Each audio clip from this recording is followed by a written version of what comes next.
Chart open केल्यानंतर जर तुम्हाला समजत नसेल की आता पुढे काय करायचं आणि जर तुम्हाला ट्रेडिंग शिकायचे असेल तर चला, ट्रेडिंग मधल्या तुम्हाला मी अशा 6 गोल्डन स्टेप देतो.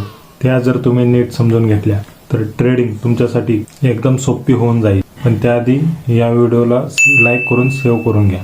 सगळ्यात पहिली स्टेप म्हणजे टेक्निकल अनालिसिस.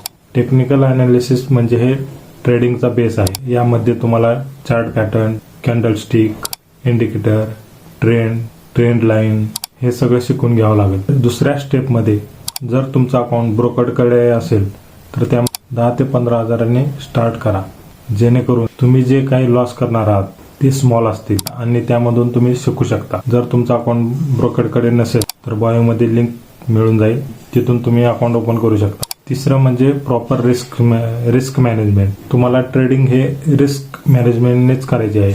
जे काही तुमचं एसएल असेल, टार्गेट असेल ते एकदम स्ट्रिक्टली फॉलो करायचं आहे.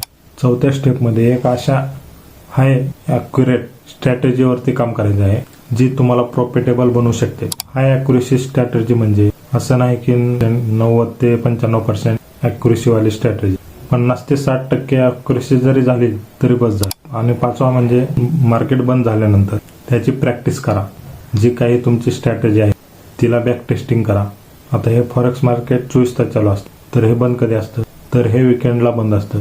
तर हे 5वी स्टेप तुम्ही विकेंडला फॉलो करू शकता. आणि 6वी स्टेप म्हणजे सगळ्यात महत्त्वाची, तुम्ही जे काही ट्रेड घेताय आणि जे काही तुम्ही मार्केटला अनालिसिस करताय त्याचं एक जनरल मेंटेन करा, जेणेकरून तुमच्या जे काही मिस्टेक असतील त्या समजून येतील आणि त्यामधून एक तुम्ही प्रॉफिटेबल ट्रेडर बनू शकता. अशाच व्हिडिओसाठी फॉलो करा. भेटूया नेक्स्ट व्हिडिओमध्ये.